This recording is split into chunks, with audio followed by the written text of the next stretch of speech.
Esto es La Entrevista con Raúl Valladares. Con la llegada de las lluvias y la dispersión en torno al tema sanitario a causa de la grave crisis político-social que impera en el país, mandos sanitarios como de la Organización Panamericana de la Salud sostienen que nuevamente se presentan condiciones apetecibles para un repunte de casos de enfermedades virales, en especial de casos de dengue grave e influenza. A mediados del mes de octubre y después de 10 semanas consecutivas de retroceso en cuanto al ingreso de pacientes con dengue al principal centro asistencial de la zona norte del país, el Hospital Mario Catarino Rivas, hubo un repunte de 5% en el número de casos de dengue hemorrágico. De igual forma, el Coordinador Nacional de Vigilancia de la Influenza, Omer Mejía, confirmó la muerte de la primera víctima y 165 casos de influenza con predominancia de los virus H3N2 y H1N1. La víctima era un adulto mayor diabético de 54 años de edad, originario de la capital y carecía de antecedentes de vacunación. Los casos se han presentado en los municipios de Choloma, San Pedro Sula y Villanueva en el departamento de Cortés, así como Francisco Morazán, Lloro, Choluteca y Santa Bárbara. Los males virales avanzan mientras el país mantiene un ambiente de crispación política, social y económica que distrae esfuerzos y el interés general de la sociedad por acabar con estas enfermedades de transmisión viral. Piedad Huerta, representante de la Organización Panamericana de la Salud, advirtió que la epidemia no terminará tan pronto como se pensaba, por lo que se trabaja hombro con hombro en la colaboración con la Secretaría de Salud. Esfuerzos a los que se suma el apoyo de países como Taiwán, España, Colombia y Nicaragua en la lucha contra la mortal enfermedad. Para finales del mes de septiembre, las muertes por este mal viral ascendían a 44 víctimas a nivel nacional y un total preliminar de 81.181 casos en el 2019 de dengue grave o hemorrágico, señaló el subsecretario de Salud, Roberto Cosenza.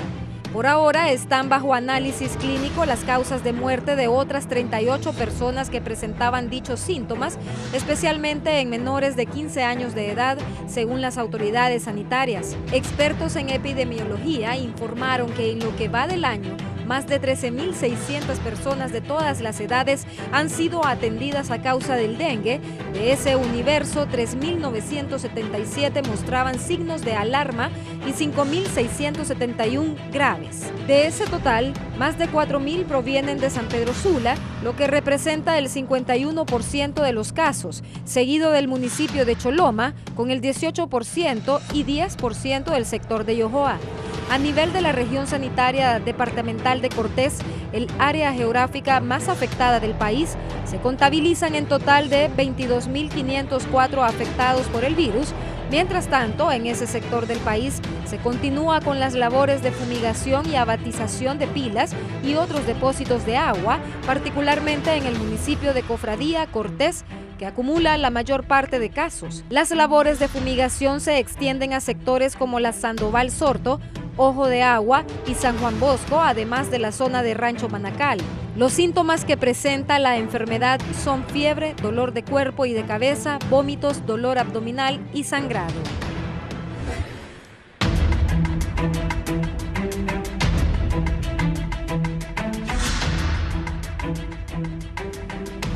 Buenos días, gracias por estar con nosotros en la entrevista. Estamos cerrando la semana, hoy es 25 de octubre, se está yendo el 10º mes del año. Vamos a hablar del dengue, de la influenza, también de los hospitales. Hace poco escuchaba en un reporte que hacíamos que una doctora decía que hay veces que mandan al Hospital Escuela o al Mario Catarino Rivas a que se atiendan hondureños que podrían ser atendidos en algunos hospitales locales. De eso también vamos a hablar con mis invitados de esta mañana, la doctora Roxana Araujo, exministra de Salud. Doctora, gracias por estar acá. El doctor Brady Lara, que es miembro del Comité Técnico y Científico de SINAGER. Doctor. Mucho gusto, buenos días. Me alegra verlo. Igual. Les agradezco que hayan aceptado la llamada, la invitación. ¿Qué le decimos a la gente?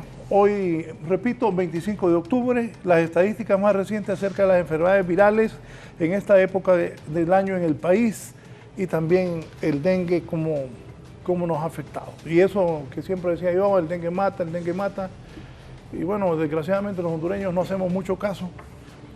La situación, doctora. Mire, licenciado, lo recuerdo perfectamente que en el mes de febrero usted ya daba la alerta acerca de esta epidemia de este 2019. Y aquí, en este mismo foro, comparecíamos varias personas que tenemos alguna experiencia en el tema y manifestábamos que era sumamente preocupante que enero y febrero, que generalmente eran meses de baja incidencia, estábamos teniendo una alta incidencia fuera de lo normal. Bueno, los meses nos dieron la razón en el sentido de que hemos enfrentado la peor epidemia de dengue del país, la peor. Nunca antes, en todos los años en que el doctor Brady Lara y esta servidora hemos estado en la Secretaría de Salud como técnicos, habíamos visto tantos casos. Habíamos visto... ¿Nunca antes? No, nunca. Y es que el epicentro, por decirle así, de la epidemia se centra en la costa norte a expensas del departamento de Cortés, un departamento donde hay mucho movimiento poblacional, donde sabemos que es un polo económico sumamente importante del país y que hay un desplazamiento, inclusive desde los municipios de ese departamento hacia otros departamentos por el tema de las maquilas. A tal grado que en el 2 de julio que se declara la emergencia nacional y que nos llaman a nosotros para formar parte del comité técnico científico adscrito a SINAGER, ya nosotros visualizamos una epidemia nefasta de gran magnitud, acumulando hasta la semana epidemiológica número 42, 91.681 casos de dengue, de los cuales 17.856 han sido dengue graves. Repítame la cifra, por favor. 91.681 casos de dengue. Y de estos 91.000, 17.853 son personas con dengue grave. Es decir, 17.853 personas estuvieron hospitalizadas y podríamos decir también a punto de perder la vida si no hubieran llegado a tiempo, si los médicos no los tratan de forma oportuna. Lamentablemente, se han cuantificado 245 defunciones, se han confirmado 151, se han descartado 45 y el resto está pendiente de confirmarse o de descartarse. Doctor. Bueno, como lo explicaba la doctora Araujo, realmente estamos en un problema bastante serio este año y que también en su foro al inicio del año haciendo algunas previsiones que de uno tal vez no maneja tanto como los expertos, pero se anunciaba de que en este año la sequía iba a ser muy fuerte, lo cual nosotros empezamos a advertirle a la población de que los mecanismos que utiliza para almacenar agua, todos estos recipientes, deberían de ser tratados adecuadamente, porque la enfermedad del dengue tiene que ver mucho con la disponibilidad de agua, con la forma en que se almacena el agua y obviamente los mecanismos que utiliza para el tratamiento. Sabemos de que en algunos lugares muy difíciles del país tienen serias dificultades con la dotación del agua y la gente pues termina almacenando. Otro problema, como lo explica la doctora, el epicentro de esta epidemia está en la costa norte, a expensas de los 3 departamentos, Cortés, Atlántida y también Lloro, específicamente todo lo que se le llama la gran zona metropolitana del Valle de Sula. ¿Ustedes sí. a qué atribuyen eso? Mire, una de las situaciones que vemos es que típicamente en todas las epidemias anteriores, esta fue una de las epidemias que fue una de las zonas que menos fue afectada por las epidemias anteriores. Por lo tanto, tenía lo que nosotros llamamos un cúmulo importante de personas que no habían padecido la enfermedad. Sumado a ello, se empezaron a ver racionamientos en estas zonas que nunca los habían tenido. Villanueva es un serio problema con la distribución de agua en estos momentos. San Pedro Sula empezó con racionamientos, La Ceiba tiene racionamientos, Tela. Entonces, todos estos municipios del norte, yo creo que el único municipio que menos racionamiento de agua tiene es Puerto Cortés. Entonces se vio afectado porque la gente tampoco tenía el conocimiento adecuado para el tratamiento de estos depósitos que utiliza para almacenar agua. Sumado a eso, encontramos cuando estamos haciendo el trabajo de campo mucha casa cerrada, porque esta es la zona industrial y que de repente van al trabajo, los fines de semana no están en su vivienda, sino que se vienen a sus lugares de origen, y entonces encontramos un cúmulo importante de casas cerradas, lo que nosotros, casa cerrada en dengue, la consideramos una casa positiva, porque no la podemos explorar, no podemos ver qué es lo que está pasando, y aquí es lo que siempre nosotros, con la ayuda de ustedes, que ha sido muy, muy importante, hemos querido transmitirle a la población de que el aseo, la eliminación de criaderos es una actividad permanente que se debe hacer todas las semanas del año. Doctor Homer Mejía, bienvenido. Usted coordina esto de la influenza. Primero, le reitero el agradecimiento que aceptó venir. Sus datos, ¿qué dicen? Sí, muy buenos días, muchas gracias. Con respecto al tema de influenza, que es una infección respiratoria de tipo viral, que también tiene una sintomatología clínica similar a la de dengue, y que esto nos lleva pues a que nuestros médicos clínicos estén pues siempre pendientes de el diagnóstico diferencial que se hace, porque en los primeros indicios de las manifestaciones clínicas tienden a aparecerse. Entonces, a raíz de que se está haciendo el examen, entrevistando al paciente, pues, y algunos signos que generalmente son característicos, como ejemplo en el caso de dengue, que es el dolor en la parte posterior de los ojos y la diferencia con la secreción nasal, ahí es cuando se hacen los diagnósticos de diferencia. Con respecto a los datos, tenemos 242 casos que son confirmados. Recordemos que la vigilancia que nosotros tenemos es de tipo centinela, pero que nos permite a nosotros poder tener un panorama de lo que está circulando a nivel del país. En estos momentos, el subtipo de influenza A, H3N2, es el que está predominando, el que tiene el mayor número de casos, seguido de influenza H1N1, generalmente estos, y un menor número de influenza B. Generalmente este tipo de virus de influenza lo vamos a tener presente todos los años, y tenemos una temporada que es una época estacional, que generalmente comienza ya desde julio, y que hay niveles altos en octubre y que hay un descenso en noviembre. Pero lo que es más importante es que la población todavía no ha acudido a aplicarse la vacuna, que es población que pertenece a los grupos de riesgo. Nosotros tenemos los datos. ¿Cuál es la población de grupos de riesgo? Ok, la población de grupos de riesgo, que la Secretaría de Salud hizo un esfuerzo enorme para incluirlo en este año, es la población de 6 meses a 23 meses. Esta población debe de ser vacunada toda, totalmente, ya sea que tengan alguna enfermedad, que padezcan alguna enfermedad de base o que sean sanos. Igual a la población de 60 años en adelante, deben de ser vacunados totalmente estos dos grupos extremos de la vida, porque son los grupos más susceptibles, donde en uno el sistema inmunológico todavía no se ha ido desarrollando, y en el otro, pues que son los de 60 años, ya hay un descenso del sistema inmunológico, y el otro grupo de riesgo son los de 2 años a 59 años que padezcan de alguna enfermedad de base. ¿Cuáles son esas enfermedades? Puede ser diabetes mellitus, problemas de cardiopatía, problemas renales, inmunodeprimidos, algún tipo de persona que padezca de cáncer, y también tenemos el otro grupo de riesgo, que son las embarazadas. Las embarazadas deben de ser vacunadas independientemente del mes de embarazo que tengan. La vacuna no afecta al bebé, más bien protege al bebé y a la madre, porque proporciona protección inmunológica los primeros 6 meses de vida, porque la vacuna se aplica de 6 meses en adelante. Entonces la Secretaría de Salud ha hecho un esfuerzo enorme, pero sin embargo no se han logrado las coberturas, que son del 95% a nivel de cada departamento y específicamente a nivel de cada municipio, de los 298 municipios que tiene el país. Entonces, cuando hablamos del 95%, nos referimos de que de cada 100 personas, lo mínimo que se espera que se vacunen son 95.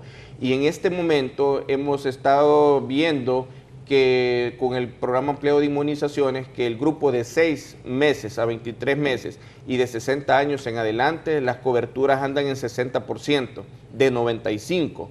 Entonces tenemos un buen número de personas que no han acudido a vacunarse. La vacuna está disponible en todos los establecimientos de salud. Por lo tanto, las personas los televidentes que nos están viendo en este momento, que forman parte de estos grupos de riesgo que acabamos de mencionar, solo debe de acudir al establecimiento de salud más cercano, demandar la aplicación de la vacuna y esto le va a dar una protección.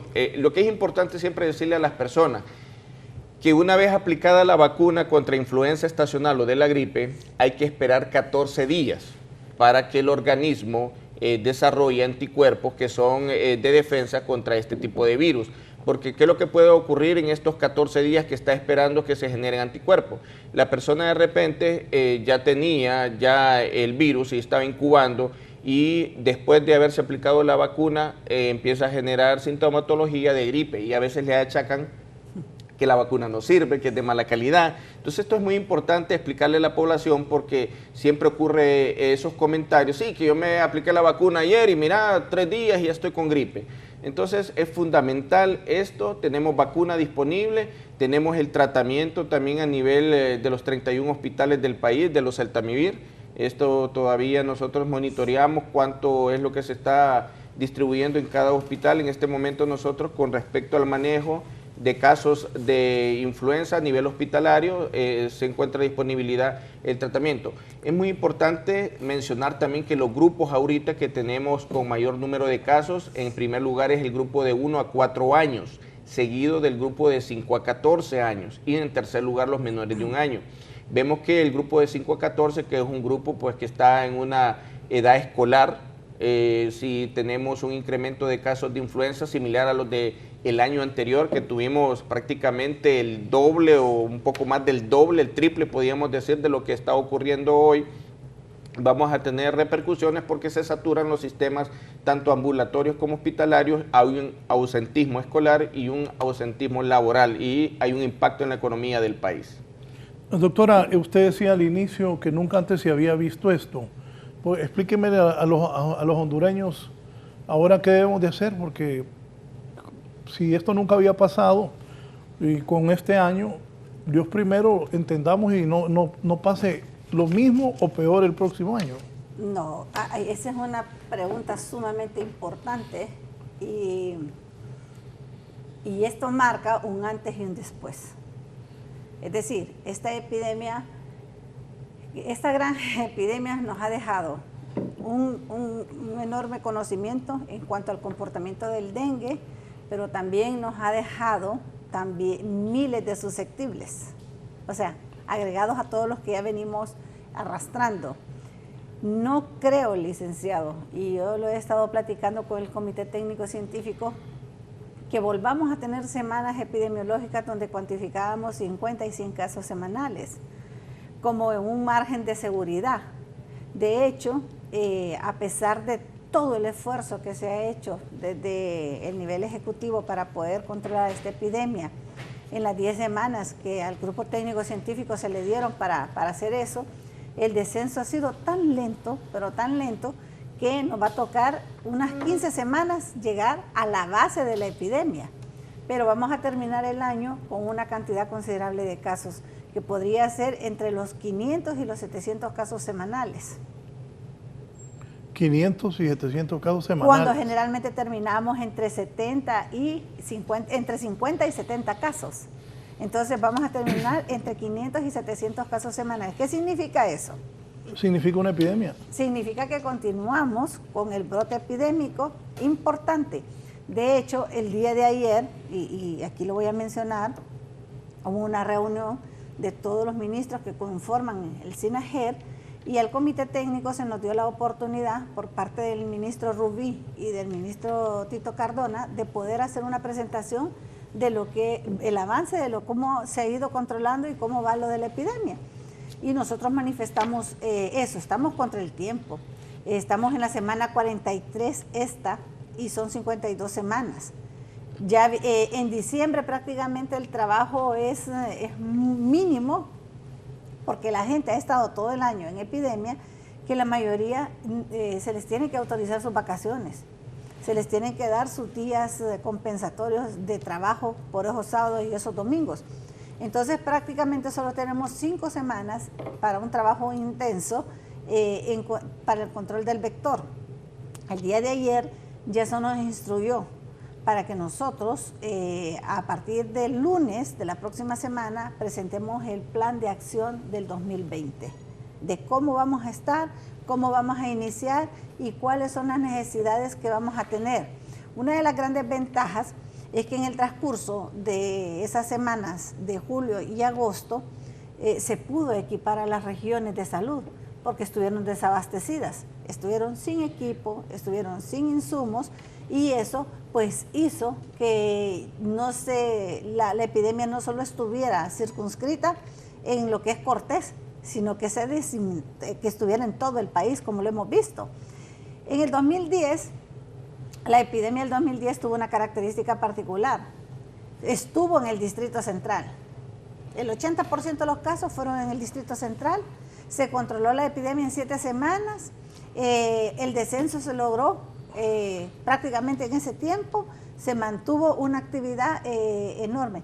Ahora nosotros hemos visto un componente natural que nos preocupa enormemente y también vimos la presentación de lo que será lo del clima para el próximo año y tampoco no es tan halagador para decirlo así, es decir, vamos a seguir teniendo un poco de sequía, vamos a tener que seguir acumulando agua en muchos recipientes y la sequía y el dengue se llevan de maravilla, prácticamente de la mano. Entonces esos son factores. Y lo otro importante, licenciado, mencionar es la apatía de la población. En esta epidemia ha habido una apatía enorme. Antes que me hable de la apatía, don Iván Vigil está aquí desde Tegucigalpa. Don Iván, buenos días. Entonces, es un placer. Solo tengo 2 preguntas a los miembros del panel. En Honduras siempre yo veo lo mismo cada año. Es decir, yo veo que el gobierno comienza a batizar febrero, marzo, empiezan a hacer aquellas grandes campañas, pero pasa un fenómeno. Pasa la batización y ya para mayo, cuando comienzan las lluvias, que es un ciclo de pobreza, la gente empieza a retener el agua. Entonces, de nada sirve a batizar si la gente va guardando el agua lluvia. Entonces, yo le pregunté a una persona hace tiempo qué respuesta hay frente a eso, porque se gasta dinero enorme en abatización y la gente retiene el agua y comienza el rebrote de dengue ya para junio, julio. Esa es una pregunta, no sé qué respuesta hay de parte de ustedes porque yo veo que siempre pasa lo mismo. La segunda pregunta que yo tengo y que me ha parecido muy bonita la respuesta en algunos casos es cierto que tomar tiamina, vitamina B para las personas, ya sea que son personas mujeres lactantes, bebés, y nosotros los adultos que tomamos vitaminas, cree que es un factor que incide porque particularmente en mi caso me tocó a mí tener un bebé en época de Zika y de dengue y el consumo de tiamina y de vitamina B me ha resultado bueno, pero no sé, como yo no soy médico, si eso realmente ha funcionado porque a mí me sirvió eso. Y el otro fenómeno que parece absurdo, pero yo lo hice, es tratar de buscar el embarazo del mes de octubre, noviembre y diciembre para que mi bebé pudiera formarse en ese tiempo. Obviamente es una planificación, pero eso me ayudó bastante para formar el feto en ese momento y son medidas que uno toma, pero son 2 situaciones que parece que no se dan, pero quisiera averiguar si es cierto que la tiamina funciona para tratar de ser un reactivo contra esa enfermedad. Muchas gracias. Feliz día. Gracias, don Iván Vigil. Tal vez... Tres interrogantes importantes. Y don Iván va a continuar escuchando y va a terminar escuchando todos los años el mismo cuento. ¿Por qué? Con eso de que somos un país en vías de desarrollo y que nunca nos terminamos de desarrollar, tenemos un déficit en el abastecimiento del agua. Es decir, tenemos esos primeros meses del año que son críticos para todos. Ya vimos nosotros el racionamiento, este año fue duro, sumamente duro. Y anunciado más colonias duro en las que antes llegaba el agua cada 2 días o cada 3, está llegando una vez a la semana. Y eso lo entendemos. Ya no usamos abate, porque hubo resistencia del producto en el 2010 y lo sustituimos por BTI.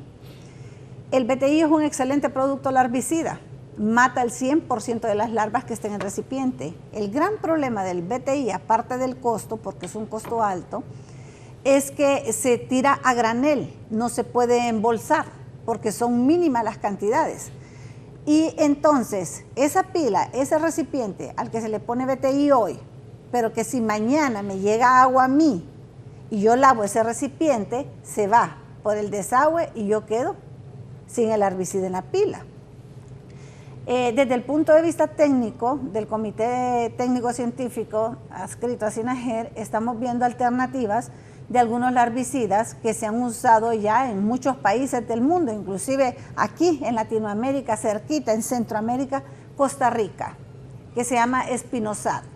El Spinosad es una tableta que se puede embolsar y que puede estar desprendiendo la sustancia activa durante un periodo de 2 a 3 meses, parecido a lo que usábamos antes como era el Temefos o el Abate. Eso nos podría dar un poco un margen de seguridad, por lo menos colgar aquella bolsita que esté desprendiéndose. Esas son alternativas que son posibles y que son avaladas por la Organización Mundial de la Salud, no solo por la Organización Panamericana, sino que por la Organización Mundial de la Salud. Lo que pasa es que a veces desde el punto técnico, científico, de algunas autoridades desconocen esto y entonces impiden que las personas que tenemos un poquito de conocimiento les demos este tipo de consejos. Con la tiamina es algo que no está comprobado científicamente, es aquí ¿cómo les dijera? En la población, que muchas personas, no es la primera, son muchas personas las que hablan de que la tiamina actúa como una especie de repelente al ser, al salir por los poros. Por la piel. Por los poros. Entonces eso no le gusta al mosquito y lo espanta. Eso es lo que se tiene, pero no está comprobado científicamente, sino que es algo que la población nos manifiesta. En cuanto a al embarazo, al final del año, tiene un riesgo enorme, se lo voy a decir, en cuanto al Zika, porque los meses álgidos donde hay mayor transmisión de estas enfermedades es a partir de julio y el pico más alto se alcanza en el mes de septiembre. Entonces, si se embaraza en octubre, significa que está en un proceso de formación ese embrión, por decirlo así. Entonces, gracias a Dios, que el niño está sano, que el niño está bien, pero en cuanto a estas enfermedades es bien difícil predecir en qué mes se puede embarazar. Doctor Berry. Bueno, tal vez para el televidente con muy importante pregunta, decirle de que la experiencia de andar en el trabajo de campo, cada día uno aprende más. Y en este momento nos estamos viendo de que la gente, en afán de almacenar agua, está encontrando otros recipientes para almacenar, y han comprado piscinas de estas plásticas, las conectan al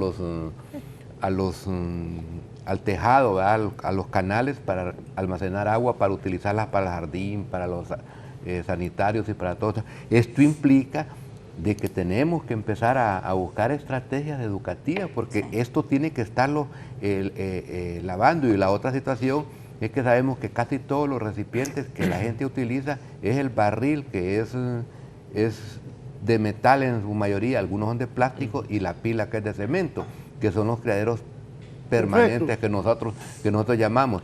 Y algunos, aquí estamos ya viendo con un tema de una piscina plástica que es bastante grande, que genera calor al estar al sol, y todo esto va a ir favoreciendo la reproducción del huevo al mejorar las temperaturas ideales para reproducirse el zancudo. Entonces, vamos a continuar trabajando todos los años y pedirle siempre a la población aquí de que tiene que poner de su parte, porque al final de cuentas es cada dueño de vivienda, cada familia la que tiene que tener aseado el domicilio y su predomicilio. Sí, doctor Mejía. Sí, con respecto a lo que es el dengue, yo creo que, como mencionó la doctora Araujo, la apatía de la población.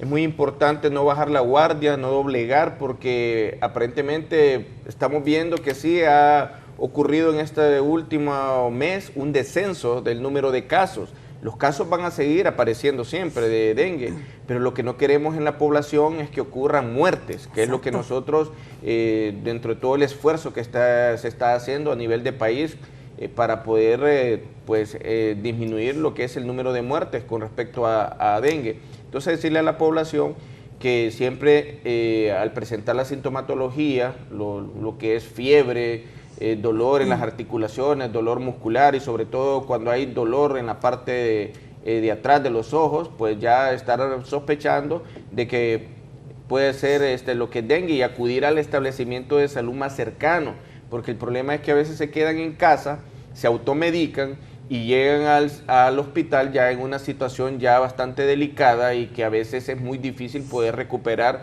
a estos pacientes. Entonces, por lo tanto, no bajar la guardia, estar siempre, sobre todo en los niños, que son los más susceptibles, y los señores también de adultos mayores o las personas adultos mayores de 60 años en adelante, y estar siempre en esta situación pendiente de lo que sucede con respecto a estas manifestaciones clínicas. La hidratación es fundamental, sales de rehidratación oral, estarse hidratando, lo que es un antipirético, el acetaminofén, que es lo único que tenemos recomendado, no estarse automedicando, como hemos dicho, nada de tomar aspirina, ni aspirinita, como dicen en el pueblo, porque esto puede provocar también complicaciones más graves que pueden más bien acelerar el proceso de la persona y puede fallecer.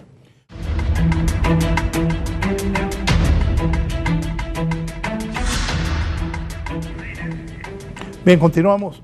Doctora, decía de los hondureños que no hacemos caso, todos los años lo mismo, pero el año pasado que los traje fueron menos los muertos, hoy 25 de octubre van más muertos y la gente sigue sin hacer caso. Son 91.681 personas que se infectaron con el virus del dengue. Solo para ubicar a la gente, como aquí a la gente le encanta tanto el fútbol, 91.000 personas son 3 veces y un poquito más lleno el Estadio Nacional. El Estadio Nacional, sí. Exactamente. Y esto solo es el registro de la Secretaría de Salud, no es el registro de las clínicas privadas. Claro. Auméntele a un 50%. No van a consulta. Auméntele a estos 91.000, 50.000 personas más que fueron al sistema privado. Entonces son más de 150.000 casos. De estos 91.000, 17.853 fueron hospitalizados por dengue grave. ¿Qué significa? Que estos 17.853 en los primeros 3, 4 días de la enfermedad no se hidrataron. O sea, se quedaron en sus casas o fueron a un centro de salud, tal vez no les diagnosticaron dengue a tiempo, se quedaron en sus casas y evolucionaron al dengue grave. ¿Con qué se hidrata uno? Con sales de rehidratación oral, eso es. Y si la persona... No, pero lo que sí, porque para que la gente entienda. Sí, líquidos abundantes. Son líquidos abundantes, pero sales de rehidratación oral. Sales de hidratación oral. Y el suero casero es de lo mejor que hay.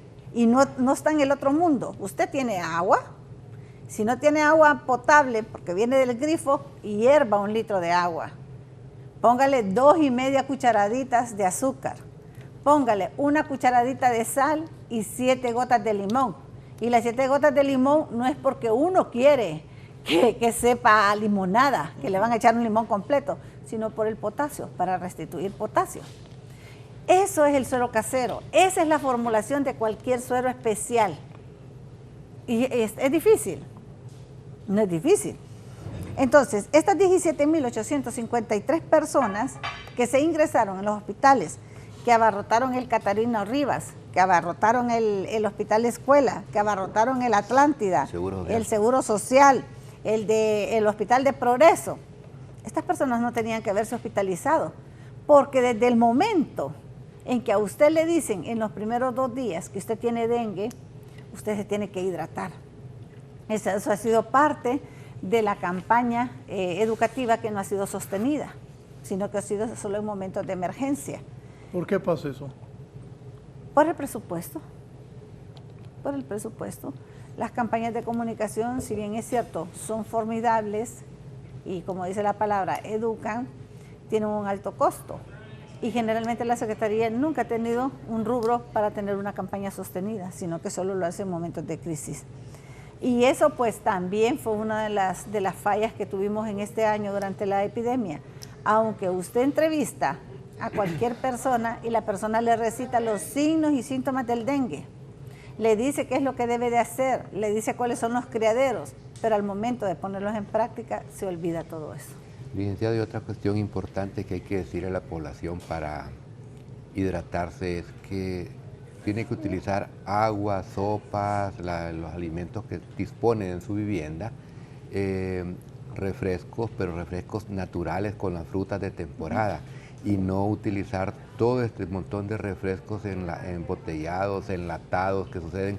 ¿Por qué? Porque estos refrescos tienen demasiada cantidad de azúcar. Entonces nosotros le llamamos, un término científico es que le llamamos que son refrescos hipertónicos, o sea, con alta cantidad de un determinado componente. En este caso esas bebidas no son buenas para no son buenas porque por cada molécula de azúcar, o sea, de glucosa, el organismo, para introducirla dentro de la célula, el organismo saca 2 moléculas de agua, o sea, de H2O. Entonces, en vez de estar hidratando, está deshidratando, porque le mete una y le saca 2. Entonces, este proceso es importante que la gente lo conozca, entonces, que no utilice ningún tipo de bebida de todas estas que se venden, de todas las compañías habidas y por haber, que son anunciadas por los medios, que a la gente les gustan y todo, porque no le van a ayudar a hidratarse. Este es el mismo concepto con la otra parte de no utilizar antiinflamatorios para calmar el dolor y los malestares que tienen. Los antiinflamatorios son fuertes, son potentes, y en vez de ayudar a desinflamar y todo, en el caso del dengue lo que hacen es que permeabilizan más las membranas del organismo y facilitan más la salida de líquidos, y lo lleva a producir todas las manifestaciones de la gravedad que produce el dengue. O sea, en sí afecta literalmente todos los órganos del cuerpo. Inclusive con las sales de rehidratación oral formuladas para el comercio hay que tener cuidado. Esas sales en muchos de los casos han sido elaboradas en base a los síndromes diarreicos agudos, donde hay pérdida de sodio. Entonces hay que restituirlo. Y tienen una alta concentración de sodio, arriba de los 60 miliequivalentes. En cambio, en el dengue, esa cantidad de sodio no se necesita, porque hace el fenómeno que decía el doctor Breider Lara. Edematiza la célula y más bien retiene líquido. Y en el dengue usted no tiene que retener líquido porque ya tiene retención de líquido. Entonces, hasta eso tenemos que tener cuidado de andar revisando. Si este fuera un frasco de suero, y acá están las indicaciones, lo primero que nosotros tenemos que revisar es la cantidad de miliequivalentes de sodio, sobre todo en los niños, que no debe ser más de 30 y 50. Sin embargo, hay muchas formulaciones que, porque son pediátricas, las personas no saben, las compran y tienen esa concentración de sodio muy alta. Sí, y además también con la viremia, que es el periodo viral de la enfermedad, que son aproximadamente 10 días, en la cual por el periodo de incubación del virus, que es de 3 a 15 días aproximadamente, entonces están las 3 fases, ¿verdad? Que es la fase febril, que esa es la primera etapa en la cual la persona debe de hidratarse más, lo que ya estamos mencionando aquí con los compañeros, los colegas, de la hidratación con sales de rehidratación oral, por lo que ya explicó la doctora, con el sodio, potasio y cloro, que son los 3 elementos fundamentales y que se pierden al momento de los cuadros febriles. Entonces el primera etapa, que es de 0 a 5 días, que inicia con la etapa febril, la parte, luego sigue la parte clínica, que ya va desde lo que es de 5 días a 7 días, en la cual ya están todo el dolor de cabeza, que el rash, que es como especie de sarpullido en la región abdominal, dolor articular, muscular y en la parte posterior de los ojos. Y ya después de los 7 días, que viene la etapa de recuperación de la persona y que manifiesta: he quedado con una debilidad que antes me levanto. Y eso lo van a experimentar todas las personas que pues ya en algún momento de nuestra vida nos ha presentado esta enfermedad por dengue. Entonces por eso es muy importante que todas las recomendaciones que se han dado aquí en este momento las tomen en consideración, porque lo que lleva más a que el paciente o la persona se complique es por la deshidratación también en ese momento, que cuando ya llega al hospital llega en una etapa muy complicada y aunque se apliquen líquidos intravenosos, a veces es muy difícil poder rescatar a esta persona. Me pregunta un televidente, ¿qué diferencia existe entre el dengue y la influenza? Bueno, con respecto a la diferencia desde el punto de vista clínico, si ya hablamos desde el punto de vista clínico, una es una enfermedad respiratoria, que también es de tipo viral, igual que el dengue, nada más que el dengue es transmitido a través de un vector, que es el Aedes aegypti, que ese es de la hembra que transmite la enfermedad, y en este caso con influenza es un virus. Es un virus generalmente que se encuentra contenido en las gotitas de saliva, que cuando nosotros estamos tosiendo o estornudando, si yo vengo en este momento, yo tengo gripe o influenza y empiezo a toser o a estornudar y no me cubro con la técnica de etiqueta o con un pañuelo desechable, van a andar un montón de gotitas de saliva en el aire que contienen el virus, luego entran a través de las fosas nasales o la cavidad oral, y esto nos lleva después a presentar los síntomas. En el caso del dengue es a través de la picada del zancudo hembra Aedes aegypti, que está infectado y que de repente yo en este momento estoy sano y la zancudo está infectada, me pica y luego va a transmitir la enfermedad. Las dos son de tipo viral, pero una necesita un vector, que en este caso es el zancudo hembra Aedes aegypti, y en el caso de la influenza o la gripe es un virus que se transmite obviamente al toser o estornudar o compartir líquidos. Si yo en este momento estoy tomando un refresco, agua, jugo, y luego viene un familiar, que es la costumbre en la casa, oye, ¿no te vas a tomar ese refresco? No, dámelo. Pero ya ahí ya va el contenido del virus y se transmite. Y la otra cosa es también cuando se saluda de besos. Es una cultura que tenemos a veces en nuestro país, que hay personas que le dan besos a los niños en la mejilla o en la boca. Entonces hay que tratar de evitar, si usted tiene gripe o influenza, de que estar saludando, dándole besos a los niños, porque lo que está provocando es que le transmitan la enfermedad. Y la propagación de esta enfermedad es rápido, porque es fácil transmisión. Sí. Pues, y esto se da más. Si en este momento usted nos pregunta, todos los municipios donde hay dengue es donde tenemos el mayor número de casos de influenza o gripe. De la parte norte, que está San Pedro Sula, Choloma, Villanueva, y acá en Tegucigalpa, tenemos en Choluteca. Los mismos lugares donde están ocurriendo los casos de dengue, también tenemos casos de influenza o gripe. Y eso es importante mencionar, que la persona puede estar con una comorbilidad, es decir, tener dengue y tener influenza. Y eso agrava aún mucho más el cuadro. El dengue y el influenza son enfermedades virales y que pueden llegar a la muerte, las dos. Y dependiendo al tipo de persona que esté afectando, o sea, los extremos de la vida, como explicaba él, pero para que la gente, el pueblo, entienda cuáles son las grandes diferencias. Son enfermedades parecidas, pero ¿dónde está la diferencia? Miren, las dos enfermedades tienen fiebre, malestar general, dolor de cuerpo. Y entonces, partiendo de ese punto, es difícil decir cuál es dengue y cuál es influenza, pero la influenza tiene una característica importante, y es que tiene sintomatología respiratoria desde el inicio. La sintomatología, o sea, la estornudadera y la tos, esa es la que le va a hacer la diferencia. Cuando una persona está con dengue y está con tos, ya es un dengue grave, ya tiene 4 o 5 días.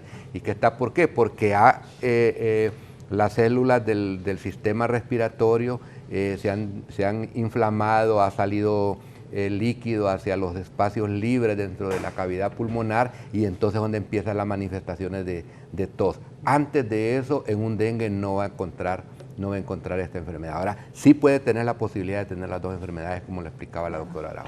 Esto que dice que se ha existido la mutación del gen de estas enfermedades, como se ha temido en el caso del dengue. No ha mutado. De hecho, como en el mes de agosto, la Organización Panamericana de la Salud trajo a sus expertos y habían hecho ya análisis, sobre todo del virus del dengue 2, que es el que ha estado afectando y es el que está asociado a estas defunciones, sobre todo en niños, en personas menores de 15 años.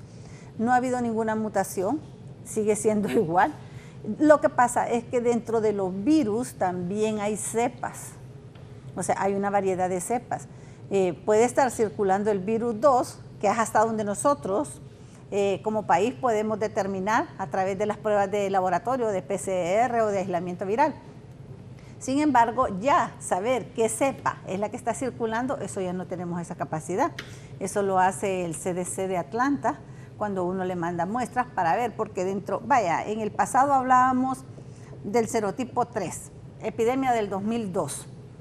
El serotipo 3, cepa jamaiquina. Sin que usted hubiera tenido dengue en el pasado, pero si usted estaba infectado con el serotipo 3, cepa jamaiquina, su organismo respondía hacia una gravedad y tenía manifestaciones graves, como en aquel tiempo se llamaba el dengue hemorrágico, sin necesidad de haber sido expuesto. El problema nuestro es que durante tantos años hemos tenido dengue que en más de alguna ocasión nos ha dado dengue por algún serotipo. Entonces nosotros a una segunda exposición de otro serotipo estamos expuestos a desarrollar las manifestaciones graves de la enfermedad. Doctora, usted hace poco habló de presupuesto. Hospital Escuela, Catarino Rivas, Atlántida, los seguros sociales, el San Felipe, y bueno, todos, 31 hospitales hay, ¿verdad? 30. Sí. Bueno, y esos hospitales están preparados, tienen los medicamentos. Porque, le repito, hoy escuchaba a alguien del interior que decía, no, del Catarino y de aquí, que hay veces que viene gente que tal vez la pueden atender en un hospital de su localidad, pero ellos prefieren venirse, y que eso le quita la oportunidad a otros. Pero el presupuesto de salud de los hospitales, ¿cómo está para prevenir todo esto y para contrarrestarlo? No, el presupuesto siempre ha sido insuficiente. Se manejan entre 13.000 y 15.000 millones de lempiras anuales. Varía entre año y año la asignación presupuestaria. Pero de esta cantidad... Solo quiero decirte algo. Oíme, si me buscas una toma, no sé si es en el seguro o en el Hospital Escuela, donde hay como 10 personas en línea. Sí, le creo, porque en el Catarino llegaron a... No, es que le ha estado pasando.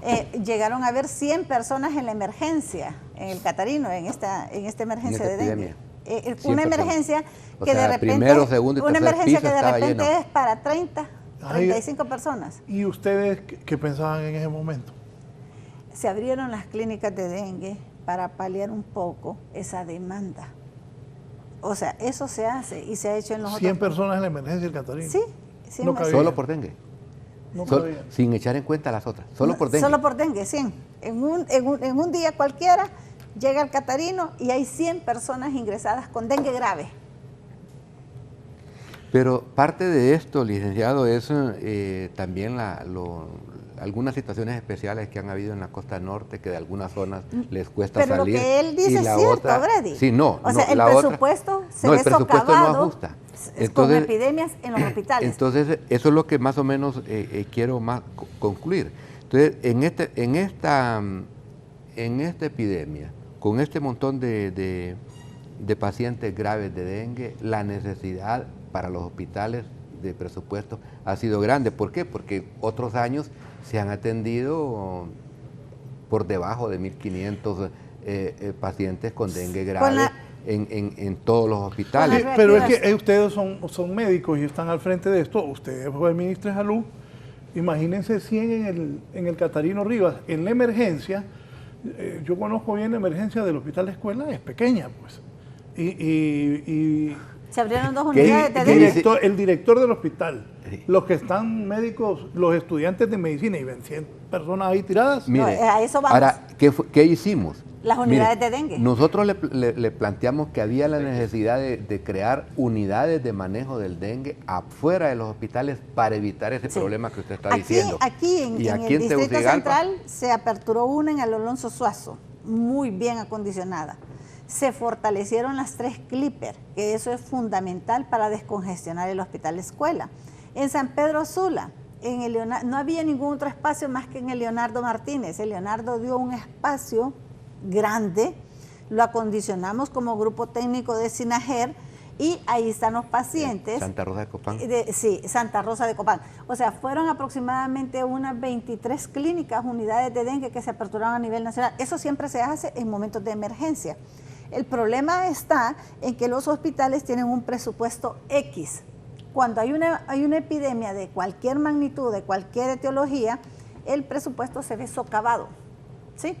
Para evitar también eso, a través del grupo técnico SINAGER y por instrucciones del presidente, a estos hospitales se les ha apoyado con reactivos, con recurso humano.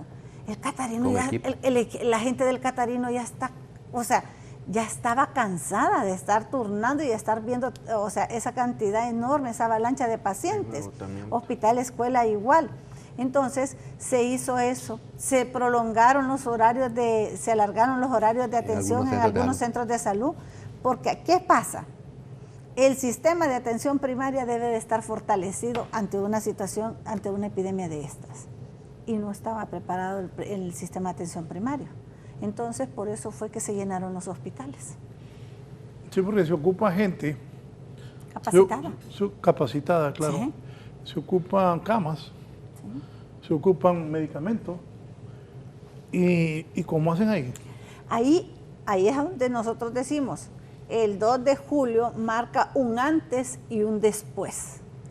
La Secretaría de Salud, por mucho que la señora ministra de Salud hubiera querido controlar la epidemia, hubiera sido sumamente difícil con la experiencia que nosotros tenemos, con la gente que tiene la Secretaría de Salud. Los técnicos de salud ambiental son pocos. Sí. Sin embargo, cuando se declara la emergencia y se conforma el Comité Técnico Científico, nosotros hemos tenido experiencia ya, Brady no sé cuántas epidemias lleva, esta sería la cuarta mía en que estoy interviniendo en una epidemia. Inmediatamente, lo primero que nosotros dijimos era unidades de dengue para descongestionar los hospitales. Y se visualizaron los 25 municipios de prioridad para las unidades de dengue. Extensión de horario en otros centros de salud donde también la avalancha era grande. Y lo principal, el control de vectores. Copeco, bajo su liderazgo, tiene protección civil. Son miles de personas que han estado trabajando en esto del control del vector. ¿Cuántos muertos el año pasado? No tengo ese dato. El año pasado hubieron 4 muertos, pero cuando nosotros estamos comparando y estamos diciendo con el 2010. que lo comparamos con el 2010, que era la más grande, y el 2013. 2013 hubieron 29 defunciones 130. Y el 2010 83. El año pasado creo que fueron 6 u 8 defunciones, pero es que realmente empieza la avalancha de casos graves, empieza 151 confirmado, ¿verdad? Confirmado. 151 muertos. Y faltan 37 que están en proceso de certificación. Y el año pasado 6. ¿Qué pasó? Dije la gente. La epidemia. Y la situación... Epidemia y ante el poco presupuesto, los hospitales con problemas de abastecimiento y eso. Es que también, digamos... No se actuó en el tiempo que se tenía que haber actuado, que era octubre del año pasado. En octubre del año pasado ya estábamos en epidemia, por decirle así. Ya estábamos en epidemia. Enero, cuando hay cambio de ministro, porque hubo cambio de ministro, enero y febrero era sustancial, era esencial, era importante. Señores, ¿cuánto tenemos de esto? ¿Tenemos BTI? Sí, tenemos BTI. No tenemos BTI. Tenemos adulticidas, tenemos lo que se está usando ahora, que es el Aquarresling. Tenemos máquinas, estamos preparados. Febrero, se hizo una programación. El viceministro Cosenza hizo la solicitud de los insumos. No sé por qué o por qué motivos, en marzo se para todas esas compras. Y todas las regiones desabastecidas. Cuando se declara la emergencia en julio del 2002, que empezamos a hacer análisis de lo que tenían las regiones, de lo que no tenían, casi no tenían nada. Sí, un diagnóstico. Entonces fueron casi 6 meses importantísimos que se pudieron actuar, pero que estaban desabastecidos. La otra cosa también que el país hace sus esfuerzos a través, como dice la doctora, con la Secretaría de Salud, los aliados, los cooperantes, la OPS, de hecho también la Organización Panamericana de Salud ha apoyado con lo de las clínicas febriles que han colocado en algunos sectores del país, en Santa Cruz de Yojoa y por el lado de Lloro también, en Progreso creo. Entonces el país hace un esfuerzo, como dice, en tratar de mitigar la situación ante cualquier epidemia, pero ningún país del mundo ante una epidemia está preparado. Sí hay que hacer los esfuerzos de planificación sostenida, como dice, nosotros tuvimos la experiencia el año pasado con lo de influenza porque se presentó en una temporada inusual. Así es. Nosotros no esperamos que en pleno verano tengamos ese pico tan elevado como el año pasado.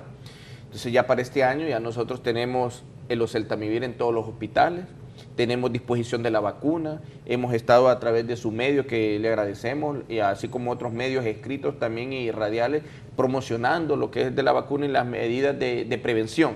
Entonces yo creo que estos programas tienen que ir de manera sostenida, como dice la doctora Araujo, para el próximo año no estar ante una situación similar o peor.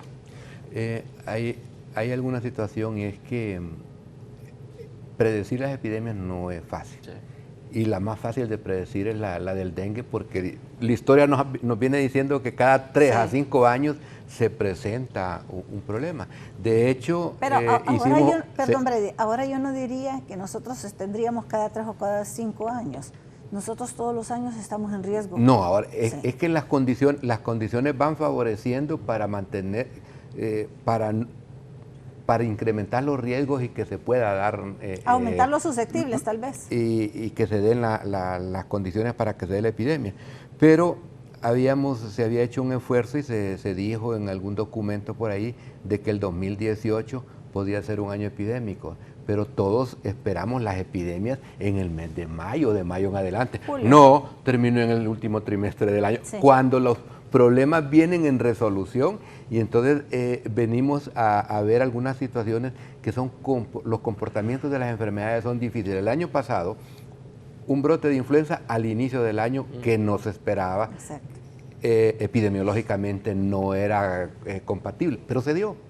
Y este año el año pasado nos da un brote de dengue a final del año, cuando realmente va en resolución en nuestro país. Hoy es 25 de octubre. Sí. ¿En qué nivel de alerta estamos? Epidemia. Estamos alerta. Es que hay que repetírselo a la gente para que den cuenta que no es broma y que los muertos podrían subir con esos 30 que me dijo. ¿A cuánto? 37 que faltan que se certifiquen, tenemos 151 confirmados. Es grave todavía aún más, doctor es grave, licenciado. Recientemente estuvimos nosotros en Tocoa. De las últimas defunciones, la señora estuvo 5 días en su casa. Una mujer joven entre los 20 y 30 años, con fiebre, malestar general, y diciéndole a la familia que era dengue. No llegó al 6º día cuando yo llegó chocada. Sí. ¿Qué chocada? Llegó con un shock por dengue. Los signos vitales... Ya que su sistema circulatorio está colapsado, o sea, ya todo lo que tiene, ya todos los líquidos están fuera de las venas y las arterias. Presión arterial disminuida, bajo los niveles normales. Pero estoy seguro que la mayoría de los que están aquí, los 3 compañeros, los que están viendo en el estudio, en el máster, yo mismo por eso les pregunté en qué nivel de alerta estamos, y me dicen ustedes en epidemia. O sea que supongamos que ustedes tienen registrados 151 muertos, que hay 37 que posiblemente sean registrados oficialmente. Ajá, y lo que Salud Pública no sabe. Exacto, ahí vamos. Mire, si no se hace la intervención masiva que se hizo a partir de julio, esos 91,000 casos que estamos registrando a esta altura fueran 170,000 casos. Sí. Si no se hubiera hecho la intervención que se hizo de forma masiva, equipar a las regiones, contratar recursos humanos, que Copeco se hiciera cargo del control del vector con gente de protección civil, que la Secretaría de Salud abasteciera con sueros, con analgésicos los hospitales, esos 91 casos hubieran llegado a 150,000. Sí.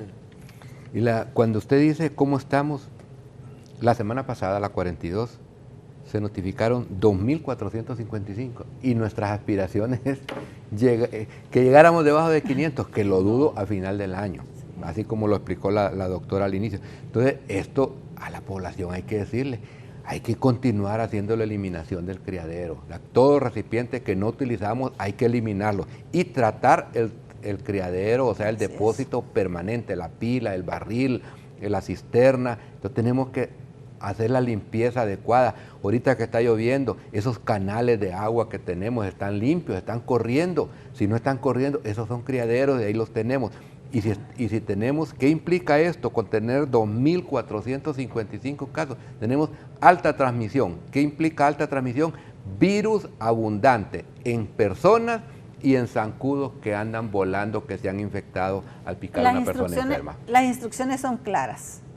2 de enero, ya la primera reunión con el plan de intervención para el primer semestre, Secretaría de Salud, COPECO. Ya está, ya la instrucción. A las 9 de la mañana del 2 de enero es la reunión ya para presentar ese plan de intervención. Los vecinos... ¿Creen que van a poder minimizar el siguiente año lo que ha ocurrido en este? Posiblemente que sí, posiblemente que sí, porque al se va a empezar a trabajar. Equipo y los insumos necesarios y un trabajo fuerte los primeros 5 o 6 meses del año, y tiene que ser fuerte. ¿Por qué? Pero ¿quién es el que tiene que tener conciencia de eso? Tienen que decirle al presidente, porque si no le dicen al presidente... De hecho, ayer... y eso de que estén cambiando ministros de salud también nos deja mal. Pero esto emana del señor presidente. Esto sí. Emana del señor presidente. Nosotros le presentamos... Sí, pero que estén cambiando ministros no es bueno. Porque un ministro quiere hacer una cosa, viene otro, ya lo vota y ahí vamos. Sí, se interrumpen los ciclos de procesos. Mire, lo único que los ministros, se lo digo por experiencia, tienen que entender es que la Secretaría tiene técnicos con experiencia en varias áreas. Miren a Tom.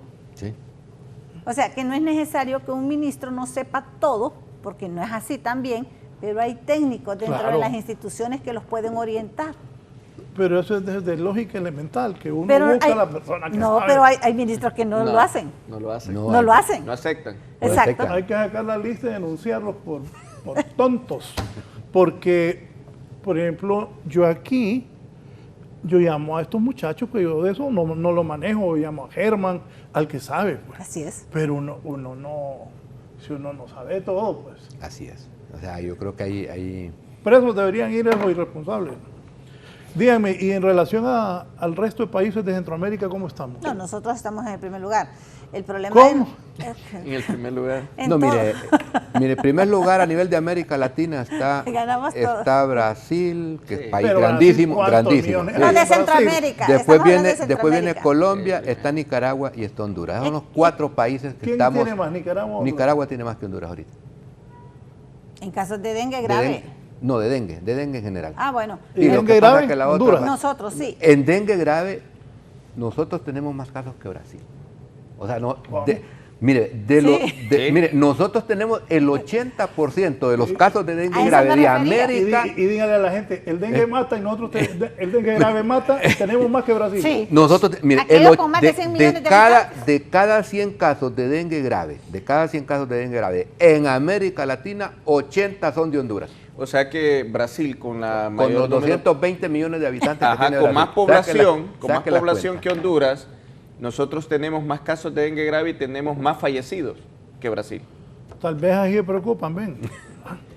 No, lo hemos mencionado ya así, fuera de lo que hemos estado comentando en este último minuto de broma. No es broma, es que lo hacemos ahí porque tal vez así la gente entiende.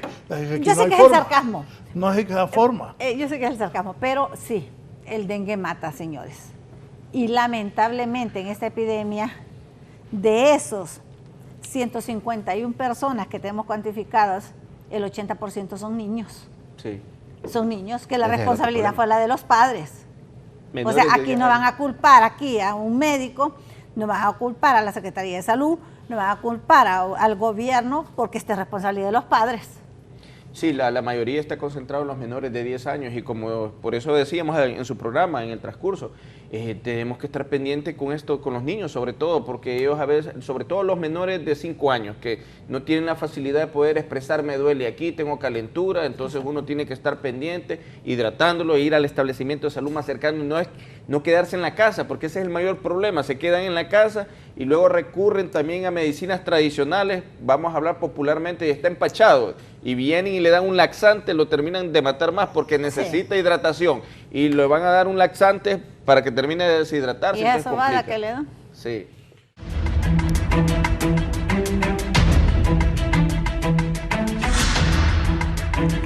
Bien, vamos a continuar. Antes de continuar con el tema de salud, voy a abordar otro problema que tenemos los hondureños. Hay un montón de maestros que están desempleados y están buscando un puesto para poder trabajar dando clases en escuelas y colegios públicos. Gisela Calic, ¿dónde se ubica y qué es lo que pasa?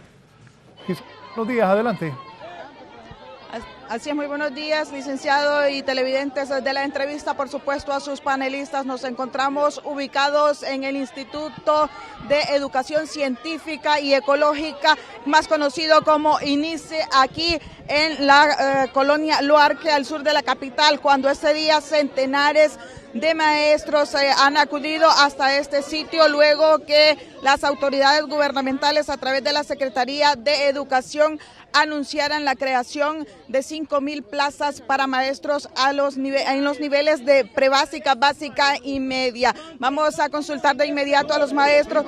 Cuénteme desde qué hora están ustedes optando a entrar. Desde las 3 de la mañana, corazón. Desde las 3 de la mañana estamos tratando para que nos den un boleto y nos atiendan el lunes o mañana.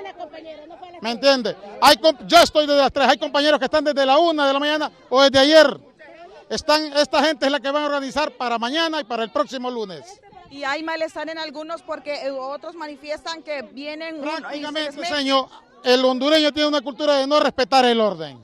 Y la situación en este momento es esa, no se está respetando el orden. Además, la departamental o el Ministerio de Educación tampoco tiene orden. Hay un sistema digitalizado que ha funcionado muy bien. ¿Por qué no nos asignaron el número a través de la digitalización?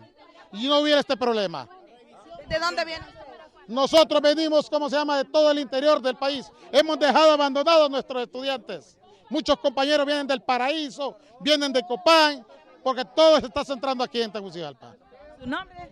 Marlon. Bien, muchas gracias. Déjeme informar, licenciado, también que ya autoridades policiales se han hecho presentes aquí a los portones principales de ese instituto, esto con el objetivo de salvaguardar la vida de las personas y mantener el orden. Podemos observar en estas imágenes que nos ofrece nuestro compañero Juan Barrientos que son centenares de maestros de distintos lugares del país los que están llegando desde tempranas horas de la mañana aquí a este instituto con el objetivo de poder optar a plazas para maestros. También podemos observar que son personas de diferentes edades las que están en busca de un empleo. Joven, cuénteme usted de dónde viene. No, de aquí de Tegucigalpa. ¿Y hace cuánto está sin trabajo? No, desde 2 años más o más. Bien, muchas gracias. También vamos a consultarles a otros de los maestros que se encuentran por aquí. Cuénteme, joven, ¿desde dónde viene y hace cuánto usted está sin trabajo?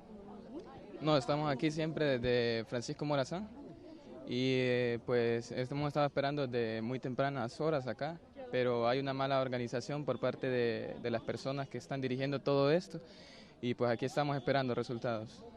Bien, muchas gracias, licenciado y televidentes de la entrevista. Esto es lo que ocurre a esta hora de la mañana aquí a las afueras del INICE, cuando estas personas vienen en busca de una oportunidad de trabajo en el sistema educativo nacional. Son 5,000 plazas las que han anunciado las autoridades gubernamentales a través de la Secretaría de Educación. No obstante, los dirigentes magisteriales aseguran que son 12,000 el déficit de plazas que están en el sistema educativo nacional. Si no tiene ninguna consulta desde el estudio, yo vuelvo con usted hasta el estudio central. Solo Gisela haga un buen reporte de eso para que lo pasemos en los siguientes noticieros, y hay que ir a buscar al ministro de Educación y también a los miembros de los gremios magisteriales para ver esta situación también de educación pública. Como dijo la muchacha, tengo más de 2 años de no trabajar. El problema del desempleo es otra de las grandes dificultades que vivimos los hondureños. Es una situación bastante grave también, lo de la falta de empleo en el país. Salud, educación, seguridad son las cosas que la gente quiere. Fuente de trabajo. Fuente de trabajo y trabajo. ¿Qué quiere usted? Tener un trabajo. Y la gente. Y bueno, ahí está una muestra cómo hay muchachos y muchachas haciendo esas grandes filas buscando una plaza en el sistema educativo público del país. Bien, conclusiones, doctor Omer Mejía, ¿qué mensaje le decimos a la gente? Y reiterarles que eso, que el dengue mata y sigue matando y que estamos en epidemia, ¿verdad? Estamos en epidemia, no debemos de bajar los brazos, estar siempre pendiente con las manifestaciones clínicas que se den en cualquiera de las personas de la familia, de los amigos, decirles que ante la presencia de fiebre, de dolor articular, dolor en la parte posterior de los ojos, acude al establecimiento de salud más cercano para poder recibir una evaluación por un especializado, que es un médico o el personal de la salud, para evitar una complicación y lo que puede llevar a la muerte. Y con respecto al tema de influenza, decirle a las personas que forman parte de los grupos de riesgo y que no han ido a vacunarse, que pueden acudir al establecimiento de salud más cercano a su vivienda para poder demandar la aplicación de la vacuna y estar protegido contra este virus, porque con esto de los factores climáticos que son de forma inestable, puede ocurrir un comportamiento que puede aumentar en unas semanas o mantenerse de manera sostenida. Entonces hoy, como con estos fenómenos que están ocurriendo climáticos, tenemos que estar preparados, y la mejor manera de estar preparados es con la prevención. Gracias al doctor Omer Mejía, que es el coordinador de influenza. Doctor Brady Lara. Bueno, decirle a la población hondureña de que el dengue en Honduras se transmite todas las semanas, que todos los años hemos tenido dengue, que este año tenemos la epidemia más grande y que actualmente estamos en epidemia. Para controlar esto tenemos que ser constantes y permanentes en el aseo de nuestras viviendas, en la eliminación de criaderos, en el lavado adecuado de los recipientes que utilizamos para almacenar agua, el seguir las indicaciones que el personal de salud de campo que anda trabajando les da para poder mantener índices de infestación, mantener grandes cantidades de casos. Esto es muy importante y es una tarea y una actividad que tenemos que hacerla todas las semanas. No tenemos que aburrirnos de hacer esto. Es una cuestión permanente. Doctor, gracias. Gracias. Doctora Roxana Araujo. Bueno, licenciado, agradecerle enormemente. Quiero decirle algo, a mí me gustan los tres, ¿verdad? Y que usted dice las cosas y así debe ser. Mire, siempre hemos querido tener un sistema de salud idóneo, sumamente difícil. Yo creo que de Latinoamérica el único que sé que es un sistema de salud que va acorde a la población es el canadiense, pero claro, hay una cuota alta que pagar, el ingreso per cápita es alto. Pero mientras el Estado invierta también en salud, nosotros podríamos alcanzar niveles aceptables.